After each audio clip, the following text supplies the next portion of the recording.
এত বড় একজন বুজুর্গ ছিলেন, সারাদিন মানুষদের কাছে আলেম চর্চা করতেন, মানুষদেরকে আলেম শিখাইতেন, মানুষের কাছে আলেম পৌঁছাইতেন, মানুষদেরকে হাদিস শোনাইতেন। আর সারা রাত আব্দুল্লাহ ইবনে মুবারক রহমাতুল্লাহি আলাইহি নামাজে মশগুল থাকতেন। সারা রাত বাড়ির ছাদে দাঁড়ায়া দাঁড়ায়া নফল নামাজ আদায় করতেন। ওই আব্দুল্লাহ ইবনে মুবারক রহমাতুল্লাহি আলাইহির যখন ইন্তিকাল হয়ে গেছে, আব্দুল্লাহ ইবনে মুবারক রহমাতুল্লাহি আলাইহির এক বন্ধু ছিল, তিনিও অনেক বড় আল্লাহর ওলি। দেখবেন আল্লাহর ওলির বন্ধু কিন্তু আল্লাহওয়ালাই হয়, আল্লাহওয়ালার বন্ধু আল্লাহওয়ালা হয়, আর গাঞ্জাওয়ালার বন্ধু গাঞ্জাওয়ালা হয়, বিড়িওয়ালার বন্ধু বিড়িওয়ালা হয়, চোরের বন্ধু দেখবেন চোরই হয়। তবে অনেক ক্ষেত্রে আবার তার উল্টোটাও আছে। যাই হোক, আব্দুল্লাহ ইবনে মুবারক রহমাতুল্লাহি আলাইহির বন্ধু, তিনি অনেক বড় একজন আল্লাহর ওলি। ওই আল্লাহর ওলি একদিন ঘুমের ভিতরে স্বপ্নে দেখে আব্দুল্লাহ ইবনে মুবারক রহমাতুল্লাহি আলাইহির সাথে তার সাক্ষাৎ হয়ে গেছে। ওই আল্লাহর ওলি আব্দুল্লাহ ইবনে মুবারক রহমাতুল্লাহি আলাইহিকে জিজ্ঞাসা করে, ওগো আব্দুল্লাহ ইবনে মুবারক, আপনি তো দুনিয়ায় অনেক বড় একজন আলেম ছিলেন, অনেক বড় একজন বুজুর্গ ছিলেন, অনেক বড় একজন আবেদ বান্দা ছিলেন। ও আব্দুল্লাহ ইবনে মুবারক, অবশ্যই আমার ধারণা আল্লাহ তাআলা আপনাকে মেহমানদারি করেছে, আল্লাহ তাআলা আপনাকে জান্নাত দান করেছে। তবে বন্ধু আমার, আমি একটু জানতে চাই আল্লাহ তাআলা আপনার সাথে কেমন আচরণ করেছে, বা আপনার জান্নাতটা আল্লাহ তাআলা কেমন দিয়েছে।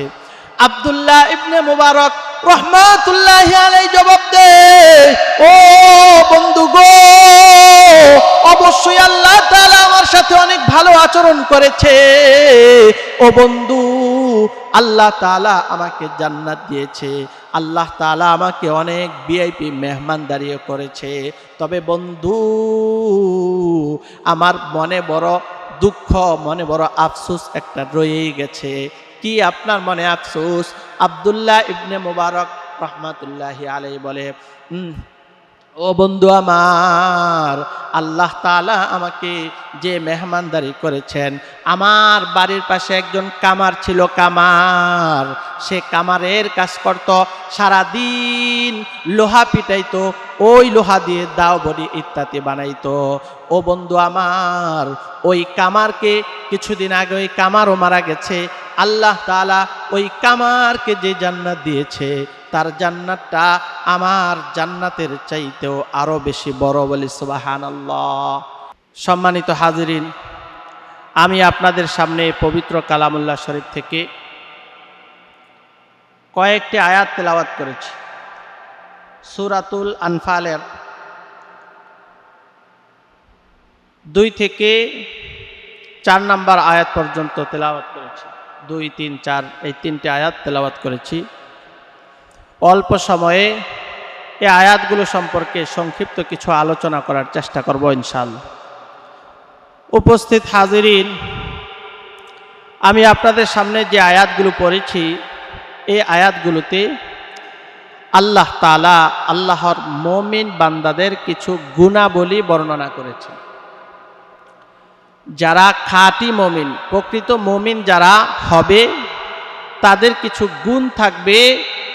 ওই গুণাবলী থেকে কিছু গুণ আল্লাহ তাআলা এই আয়াতগুলোতে উল্লেখ করেছেন। অর্থাৎ যাদের মধ্যে এই গুণগুলো থাকবে, বোঝা যাবে তারাই খাঁটি মুমিন। আর যাদের মধ্যে এই গুণ থাকবে না, বুঝতে হবে তারা মুমিন কিন্তু তাদের মধ্যে ভেজাল আছে। কি বলেন? আজকে দেখবেন বাজারে গেলে ঘিয়ের অভাব নাই, কিন্তু খাঁটি ঘির বড় অভাব। মধুর অভাব নাই, খাঁটি মধুর বড় অভাব। দুনিয়াতে মেয়ের অভাব নাই, কিন্তু ছেলেকে বিয়ে করাইতে যাইবেন, ছেলের বধূ হিসাবে যখন মেয়ে খুঁজবেন, ভালো মেয়ে দরকার, খাঁটি মেয়ে দরকার, তখন দেখবেন ভালো মেয়ের বড় অভাব। তার মানে খাঁটি জিনিসের বড় অভাব, অনুরূপভাবে খাঁটি মুমিনেরও বড় অভাব। এখন তো আডে গাডে দোকানে পাটে অনেক মুমিন পাওয়া যায়, যারা দোকানে বসে দেখবেন যখন লেকচার দেয় মনে হবে এই এলাকার সবচেয়ে বড় আলেম, সবচেয়ে বড় আবেদ, সবচেয়ে বড় বুজুর্গ, সবচেয়ে বড় মুমিন এই লোকেই। দোকানে বসে দেখবেন এমন হাদিস সে বলতেছে যেটা শাইখুল হাদিস সাহেবরাও জানে না, এত লম্বা লম্বা হাদিস বলতেছে, অথচ মুখেও দাড়ি নাই, হাতের 2 আঙ্গুলের চিপায় দেখবেন লম্বা একটা বিড়ি, কিন্তু দোকানে বসে বিভিন্ন প্রকারের কথা বলতেছে, আবার নিজেকে অনেক বড় মুমিনও দাবি করতেছে। দেখবেন বলবে যে নামাজ না পড়লে কি হবে, ঈমান পাক্কা, বলে নাউজুবিল্লাহ। বলে নামাজ না পড়লে কি হবে, ঈমানটা পাক্কা। আমি তো বলি তাদের এই কথাটা ওই লোকের মতো হয়, এক লোক তার সামনে দিয়ে এক যুবক হেঁটে যাচ্ছে, যুবককে জিজ্ঞায় তোমার নাম কি, বলে আমার নাম অমুক। তোমার বাবার নাম কি, বলে অমুক। বলে ও তোমার বাবা তো একজন ভালো মানুষ ছিল। বলে ওর বাবা তো একজন ভালো মানুষ ছিল, কিন্তু চোরের ঘর থেকে, চোরদার ঘর থেকে এটা কিরা হইল? বলে না এমন, মানে ভালো মানুষ ছিল কিন্তু চোরের ঘর থেকে এটা কিরা হইল? তার মানে চোর আবার ভালো মানুষ হয়? অনুরূপভাবে কিছু লোক দোকানে পাটে বসে বলে নামাজ না পড়লে কি হবে, ঈমান পাক্কা। নাউজুবিল্লাহ। আল্লাহ তাআলা এই আয়াতগুলোতে খাঁটি মুমিন কারা, প্রকৃতপক্ষে মুমিন কারা, তাদের কিছু গুণ এখানে উল্লেখ করেছেন। এই গুণগুলো যাদের মধ্যে আছে, যাদের মধ্যে আমরা এই গুণগুলো দেখব, আমরা মনে করে বুঝে নিব তারাই হলো প্রকৃত মুমিন, তারাই হলো খাঁটি মুমিন। আল্লাহ তাআলা বলেন ইন্নামাল মুমিনুনা আল্লাযীনা ইযা যুকিরাল্লাহু ওয়াজিলাত কুলুবুহুম ওয়া ইযা তুলিয়াত আলাইহিম আয়াতুহু যাদাতহুম ঈমানা ওয়া আলা রাব্বিহিম ইয়াতাওয়াক্কালুন। আল্লাহ তাআলা বলেন খাঁটি মুমিন যারা হবে, 1 নাম্বার মুমিন যারা হবে, আল্লাহ তাআলা বলেন তাদের মধ্যে এই গুণ থাকবে। কি গুণ? 1 নাম্বার গুণ হলো যখন তাদের সামনে আল্লাহর নাম উচ্চারণ করা হবে, যখন তাদের সামনে জিক্রুল্লাহ হবে, আল্লাহর জিকির হবে, যখন মসজিদের মাইকে তাদের কানে আল্লাহর নামের আওয়াজ ভেসে আসবে, তখন তাদের অন্তরে জালজালা শুরু হয়ে যাবে, তাদের অন্তরটা কাঁপা শুরু হয়ে যাবে, শরীরটা থরথর থরথর করে কাঁপতে থাকবে। যখন মসজিদের মাইক থেকে তাদেরকে ডাকা হবে, তখন তাদের শরীরটা আল্লাহ তাআলার ভয়ে থরথর থরথর করে কাঁপতে থাকবে। সাথে সাথে তারা সমস্ত কিছু ছেড়ে আল্লাহ তাআলার ওই ডাকে সাড়া দেওয়ার জন্য রেডি হয়ে যাবে। সাথে সাথে আল্লাহ তাআলার ডাকে সাড়া দেওয়ার জন্য দৌড়ে চলে যাবে। যত ব্যস্ত থাকুক না কেন, দুনিয়াবি যত কাজ থাকুক না কেন, সমস্ত কাজ পিছে ফেলে তারা আল্লাহ তাআলার বিধান পালন করার জন্য মসজিদে চলে যাবে। যখন মসজিদের মুয়াজ্জিন সাহেব বলবে আল্লাহু আকবার, আল্লাহু আকবার, অর্থাৎ আল্লাহ তাআলা সবচাইতে বড়, আল্লাহ সবচাইতে বড়, ওই মুমিন বান্দা যারা, তারা সব কিছু ছেড়ে তারাও বলবে আল্লাহু আকবার, আল্লাহু আকবার, আল্লাহই সবচেয়ে বড়, আল্লাহই সবচেয়ে বড়, আল্লাহর চাইতে বড় আর কোনো কিছু নাই। তাহলে খাঁটি মুমিনের 1 নাম্বার গুণ হলো, খাঁটি মুমিন যখন আল্লাহ তাআলার নাম শুনবে, তখন তাদের অন্তরে এক প্রকার কম্পন সৃষ্টি হয়ে যাবে, তাদের অন্তরটাতে ভয় ঢুকে যাবে, সাথে সাথে তারা আল্লাহর ডাকে সাড়া দিবে। এমন একজন খাঁটি মুমিনের ঘটনা উল্লেখ করেছেন আশরাফ আলী থানবী রহমতুল্লাহি আলাইহি। আশরাফ আলী থানবী রহমতুল্লাহি আলাইহি অনেক বড় একজন আলেম, তিনি শত শত হাজার হাজার কিতাব লিখেছেন। আশরাফ আলী থানভী ওনার এক কিতাবে এই ঘটনা উল্লেখ করেছেন। এক আল্লাহ তাআলার এক বুজুর্গ বান্দা ছিল, যার নাম ছিল আব্দুল্লাহ ইবনে মুবারক। এত বড় একজন শাইখুল হাদিস, এমন কোনো আলেম নাই যারা ওই আব্দুল্লাহ ইবনে মুবারক রহমাতুল্লাহি আলাইহির নাম শুনে নাই।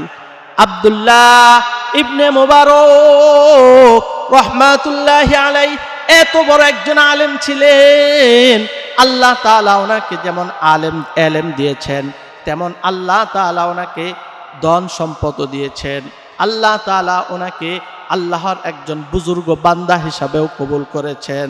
আব্দুল্লাহ ইবনে মুবারক রহমাতুল্লাহি আলাইহি এত বড় একজন বুজুর্গ ছিলেন, সারাদিন মানুষদের কাছে আলেম চর্চা করতেন, মানুষদেরকে আলেম শিখাইতেন, মানুষের কাছে আলেম পৌঁছাইতেন, মানুষদেরকে হাদিস শোনাইতেন।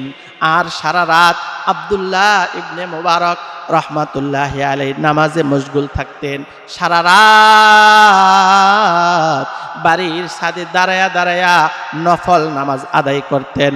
ওই আব্দুল্লাহ ইবনে মুবারক রহমাতুল্লাহি আলাইহির যখন ইন্তিকাল হয়ে গেছে, আব্দুল্লাহ ইবনে মুবারক রহমাতুল্লাহি আলাইহির এক বন্ধু ছিল, তিনিও অনেক বড় আল্লাহর ওলি। দেখবেন আল্লাহর ওলির বন্ধু কিন্তু আল্লাহওয়ালাই হয়, আল্লাহওয়ালার বন্ধু আল্লাহওয়ালা হয়, আর গাঞ্জাওয়ালার বন্ধু গাঞ্জাওয়ালা হয়, বিড়িওয়ালার বন্ধু বিড়িওয়ালা হয়, চোরের বন্ধু দেখবেন চোরই হয়। তবে অনেক ক্ষেত্রে আবার তার উল্টোটাও আছে। যাই হোক, আব্দুল্লাহ ইবনে মুবারক রহমাতুল্লাহি আলাইহির বন্ধু, তিনি অনেক বড় একজন আল্লাহর ওলি। ওই আল্লাহর ওলি একদিন ঘুমের ভিতরে স্বপ্নে দেখে আব্দুল্লাহ ইবনে মুবারক রহমাতুল্লাহি আলাইহির সাথে তার সাক্ষাৎ হয়ে গেছে। ওই আল্লাহর ওলি আব্দুল্লাহ ইবনে মুবারক রহমাতুল্লাহি আলাইহিকে জিজ্ঞাসা করে, ওগো আব্দুল্লাহ ইবনে মুবারক, আপনি তো দুনিয়ায় অনেক বড় একজন আলেম ছিলেন, অনেক বড় একজন বুজুর্গ ছিলেন, অনেক বড় একজন আবেদ বান্দা ছিলেন। ও আব্দুল্লাহ ইবনে মুবারক, অবশ্যই আমার ধারণা আল্লাহ তাআলা আপনাকে মেহমানদারি করেছে, আল্লাহ তাআলা আপনাকে জান্নাত দান করেছে। তবে বন্ধু আমার, আমি একটু জানতে চাই আল্লাহ তাআলা আপনার সাথে কেমন আচরণ করেছে, বা আপনার জান্নাতটা আল্লাহ তাআলা কেমন দিয়েছে। আব্দুল্লাহ ইবনে মুবারক রহমাতুল্লাহি আলাইহি জবাব দেয়, ও বন্ধু গো, অবশ্যই আল্লাহ তাআলা আমার সাথে অনেক ভালো আচরণ করেছে। ও বন্ধু, আল্লাহ তাআলা আমাকে জান্নাত দিয়েছে, আল্লাহ তাআলা আমাকে অনেক ভিআইপি মেহমানদারিও করেছে। তবে বন্ধু, আমার মনে বড় দুঃখ, মনে বড় আফসোস একটা রয়েই গেছে। কি আপনার মনে আফসোস? আব্দুল্লাহ ইবনে মুবারক রহমাতুল্লাহি আলাইহি বলে, ও বন্ধু আমার, আল্লাহ তাআলা আমাকে যে মেহমানদারি করেছেন, আমার বাড়ির পাশে একজন কামার ছিল, কামার, সে কামারের কাজ করত, সারাদিন লোহা পিটাইতো, ওই লোহা দিয়ে দাও বড়ি ইত্যাদি বানাইতো। ও বন্ধু আমার, ওই কামারকে কিছুদিন আগে ওই কামারও মারা গেছে। আল্লাহ তাআলা ওই কামারকে যে জান্নাত দিয়েছে, তার জান্নাতটা আমার জান্নাতের চাইতেও আরো বেশি বড়, বলি সুবহানাল্লাহ। এই স্বপ্ন দেখার পর আল্লাহর ওলির ঘুম ভাঙা গেছে। আল্লাহর ওলি চিন্তা করলো, আমি এটা কি স্বপ্ন দেখলাম? আব্দুল্লাহ ইবনে মুবারক রহমাতুল্লাহি আলাইহি এত বড় একজন আলেম, দুনিয়ার সমস্ত মানুষ আব্দুল্লাহ ইবনে মুবারক রহমাতুল্লাহি আলাইহিকে চিনে। ওই আব্দুল্লাহ ইবনে মুবারকের চাইতে একজন কামারের জান্নাত আবার কিভাবে বড় হয়? নিশ্চয়ই তার এমন বিশেষ কোনো আমল আছে, যাই আমি তার আমল কি একটু শুনে আসি। আল্লাহর ওলি চলে গেছে আব্দুল্লাহ ইবনে মুবারক রহমাতুল্লাহি আলাইহির বাড়ির পাশে ওই কামারের বাড়িতে। কামারের বাড়ির সামনে গিয়ে বলে, আসসালামু আলাইকুম ওয়া রাহমাতুল্লাহ, কে আছো বাড়িতে? বাড়ির ভিতর থেকে ওই কামারের সন্তানরা বের হয়ে এসেছে। বের হয়ে এসে দেখে একজন হুজুর দাঁড়ানো, এসে হুজুরকে সালাম দেয়, দিয়ে বলে, হুজুর কে আপনি? আপনাকে তো চিনলাম না। আল্লাহর ওলি ডাক দিয়ে বলে, বাজান আমাকে চিনবা না, আমি অনেক দূর থেকে এসেছি, তবে আমি একটা বিষয় জানতে এসেছি, আমাকে একটু বলবানি। কি বিষয়? বলে, এটা কি একজন কামারের বাড়ি? বলে, হ্যাঁ হুজুর, এটা তো একজন কামারের বাড়ি। হুজুর গো, আমার বাবা একজন কামার ছিল। ও হুজুর, আমার বাবা তো কিছুদিন আগে দুনিয়া থেকে চলে গেছে। ও হুজুর, কেন? আমার বাবাকে দিয়ে আপনার কি প্রয়োজন? আমার বাবার সাথে কি আপনার কোনো লেনদেন ছিল নি? হুজুর ডাক দিয়ে বলে, না না, তোমার বাবার সাথে আমার কোনো লেনদেন ছিল না, তবে আমি একটু জানতে চাই তোমার বাবার কি আমল ছিল, তোমার বাবা কি আমল করত? কামারের ছেলেরা ডাক দিয়ে বলে, হুজুর আমার বাবা একজন গরিব মানুষ, বাবাকে তো আমরা তেমন কোনো বেশি আমল করতে দেখি নাই, তবে হুজুর আমার মা দুনিয়ায় জীবিত আছে, আমার মাকে জিজ্ঞাসা করতে পারেন। হুজুর বলে, যাও তোমার মাকে ডাক দাও। পর্দার আড়ালে এসে মা বলে, হুজুর আমার স্বামী সম্পর্কে কি জানতে চান? আল্লাহর ওলি ডাক দিয়ে বলে, মাগো আমি তোমার স্বামী সম্পর্কে জানতে চাই, তোমার স্বামীর কি বিশেষ আমল ছিল, আমাকে একটু বলো, তোমার স্বামী কি আমল করত? কামারের স্ত্রী ডাক দিয়ে বলে, হুজুর আমার স্বামী একজন গরিব মানুষ ছিল, আমার স্বামী একজন দরিদ্র মানুষ ছিল।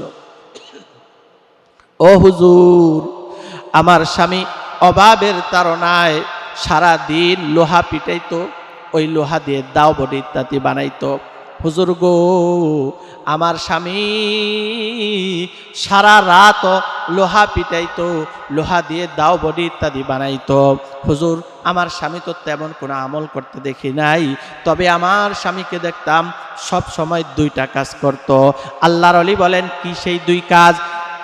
কামারের স্ত্রী ডাক দিয়ে বলে, হুজুর আমার স্বামীকে দেখেছি, যখনই আমার স্বামী লোহা পিটাইতো, ওই লোহা পিটানো অবস্থায় যখন মসজিদের মাইক থেকে আওয়াজ বেশি আসতো, আল্লাহু আকবার আল্লাহু আকবার, সাথে সাথে আমার স্বামী ওই হাতুলটা যখন পিছনের দিকে নিতেন লোহা পিটানোর জন্য, ওই পিছনের হাতুলটা আর সামনের দিকে আনতেন না, পিছনের হাতুলটা পিছনেই ছেড়ে দিতেন। আমার স্বামীকে দেখতাম যখন মসজিদের মাইক থেকে আযানের আওয়াজ আসতো, আমার স্বামীর অন্তরে কম্পন শুরু হয়ে যাইত, আমার স্বামীর চেহারায় একটা পরিবর্তন চলে আসতো, আমার স্বামীর শরীরটা যেন থরথর করে কাঁপতো। সব কিছু ফেলে দিয়ে আমার স্বামী সাথে সাথে উঠে যাইত, আল্লাহ তাআলার ডাকে সাড়া দিয়ে মসজিদে গিয়ে নামাজ আদায় করে আবার এসে কাজে বসত। হুজুর গো, আরেকটা আমল আমার স্বামীকে করতে দেখেছি, যখনই আমার স্বামী লোহা পিটাইতো, সারাদিন লোহা পিটাইতো, রাতের বেলাও সারা রাত লোহা পিটানোর কাজ করত। ও হুজুর গো, আমাদের বাড়ির পাশে একজন অনেক বড় আলেম ছিল, যার নাম আব্দুল্লাহ ইবনে মুবারক। ওই আব্দুল্লাহ ইবনে মুবারক কিছুদিন আগে মারা গেছে। ও হুজুর, আব্দুল্লাহ ইবনে মুবারক রহমাতুল্লাহি আলাইহি দেখতো। আব্দুল্লাহ ইবনে মুবারক রহমাতুল্লাহি আলাইহি তার বাড়ির ছাদের উপর উঠে সারা রাত নফল নামাজ আদায় করত, সারা রাত দাঁড়ায় দাঁড়ায় নফল নামাজ পড়তো, সারা রাত নফল নামাজে দাঁড়ায় দাঁড়ায় কোরআন তেলাওয়াত করত। ও হুজুর গো, তখন আমার স্বামীকে দেখতাম চোখের পানি ছেড়ে ছেড়ে কান্না করত, আর আল্লাহকে ডেকে ডেকে বলতো, আল্লাহ গো, তুমি আব্দুল্লাহ ইবনে মুবারককে ইলম দান করেছ, তাকে তুমি সম্পদও দিয়েছ, তাকে তুমি ফারাগাত দিয়েছ। আব্দুল্লাহ ইবনে মুবারক সারা রাত তোমার আমল করে তোমার নফল ইবাদত বন্দেগীতে মশগুল থাকে। ওগো আল্লাহ, আমার অত বড় মনে চায় আমিও সারা রাত দাঁড়ায় দাঁড়ায় তোমার নফল নামাজ পড়ি, তোমার কুদরতি পায়ে সেজদা করি, তোমার ইবাদত বندگিতে মশগুল থাকি। কিন্তু আল্লাহ, আমার অভাবের তাড়নায় সারাদিন কাজে ব্যস্ত থাকতে হয়, সারা রাত কাজে ব্যস্ত থাকতে হয়। ওগো আল্লাহ, আমি তো নফল কোন ইবাদত করতে পারি না, নফল কোন আমলে সময় দিতে পারি না। ও আল্লাহ, আমি একজন গরিব মানুষ, দুনিয়ার মানুষেরা আমাকে কামার বলে ডাকে। ওগো আল্লাহ, আমার বড় কষ্ট হয়, আমার বড় চিন্তা হয়, দুনিয়ার মানুষ আমাকে কামার বলে ডাকে, ময়দানে মাহশারে কি তুমিও আমাকে কামার বলে ডাকবা? ওগো আল্লাহ, তোমার কাছে ফরিয়াদ, আল্লাহ, দুনিয়ার সব মানুষ আমাকে কামার বলে ডাকলেও আল্লাহ, তুমি আমাকে কামার বলে ডাক দিও না। ওগো আল্লাহ, তুমি আমাকে একটা বার তোমার গোলাম বলে ডাক দিও, তুমি আমাকে একটা বার তোমার বান্দা বলে ডাক দিও। দুনিয়ার সমস্ত মানুষ আমাকে কামার বললেও তুমি যদি আমাকে বান্দা বলে ডাক দাও, আমার আর কোনো আফসোস থাকবে না, কোনো দুঃখ থাকবে না। ওগো আল্লাহ, তুমি আমাকে তোমার বান্দা বলে ডাক দিও। কামারের স্ত্রী বলে, হুজুর গো, আমার স্বামীকে দেখতাম এভাবে, আমার স্বামী প্রতি রাত্রেই ওই আব্দুল্লাহ ইবনে মুবারকের দিকে তাকায় তাকায় চোখের পানি ছেড়ে ছেড়ে কান্না করত।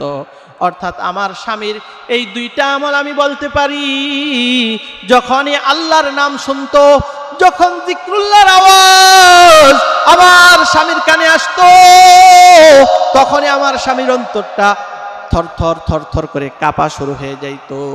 ও আল্লাহর ওলি, আর আমার স্বামী সব সময় ওনার আমলের বড় লোভ ছিল থাকার কারণে, ও হুজুর, এই দুইটা আমলই আমি সব সময় আমার স্বামীকে করতে দেখতাম। আল্লাহর ওলি ডাক দিয়ে বলে, মাগো,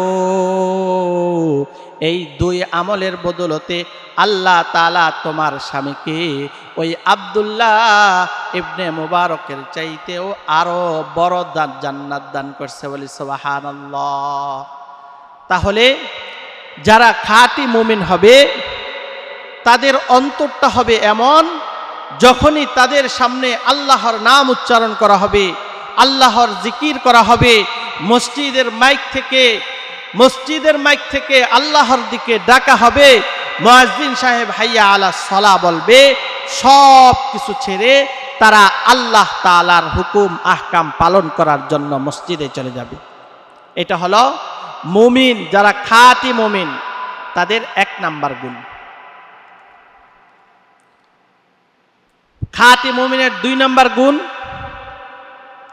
ওয়া ইযা তুলিয়াত আলাইহিম আয়াতুহু যাদাতহুম ঈমানা, যখন তাদের সামনে আল্লাহর কোরআন তেলাওয়াত করা হবে, যখন তারা কোরআন তেলাওয়াত শুনবে, নিজেরা কোরআন তেলাওয়াত করবে, কোরআন বুঝবে, তাদের ঈমানটা আরো বৃদ্ধি পাবে, তাদের ঈমান আরো বেড়ে যাবে, তাদের ঈমানটা আরো বেড়ে যাবে। ওয়া ইযা তুলিয়াত আলাইহিম আয়াতুহু যাদাতহুম ঈমানা ওয়া আলা রাব্বিহিম ইয়াতাওয়াক্কালুন। আর যারা খাঁটি মুমিন, তারা শুধুমাত্র কেবলমাত্র আল্লাহ তাআলার উপরেই ভরসা করে, তাওয়াক্কুল করে একমাত্র আল্লাহর উপর। যত সমস্যা হোক, যত কিছুই হোক না কেন, একমাত্র আল্লাহ তাআলার উপরই তাওয়াক্কুল করে। খাঁটি মুমিনের 4 নাম্বার গুণ হলো, যারা খাঁটি মুমিন, তারা নিজেরা সালাত আদায় করে এবং তারা সালাত প্রতিষ্ঠা করে। সালাত প্রতিষ্ঠা মানে নিজে সালাত আদায় করে, পরিবার পরিজন, ছেলে মেয়ে, পাড়া প্রতিবেশী সকলকে নামাজি বানানোর জন্য চেষ্টা করে। আর খাঁটি মুমিন যারা, তাদের 5 নাম্বার গুণ হলো, আল্লাহ তাআলা তাদেরকে যে রিজিক দান করেছেন, আল্লাহ তাআলা যে রিজিক দিয়েছেন, ওই রিজিক থেকে তারা আল্লাহর রাস্তায় খরচ করে। ওই রিজিক থেকে তারা এতিম, অসহায়, গরিব, বিধবা নারীদেরকে আল্লাহর রাজি খুশি করানোর জন্য তারা দান করে, তারা আল্লাহর রাস্তায় খরচ করে। নিজের জন্য, নিজের পরিবার পরিজনের জন্য, সকলের জন্য খরচ করে এবং আল্লাহর রাস্তায়ও খরচ করে। আল্লাহ তাআলা আমাদের সকলকে খাঁটি মুমিন হিসাবে কবুল করুক। সবাই বলে আমিন। মুমিনের, খাঁটি মুমিনের যে 5টা গুণ, আল্লাহ তাআলা আমাদের সকলকে এই 5টা গুণ দান করুক। সবাই বলে আমিন।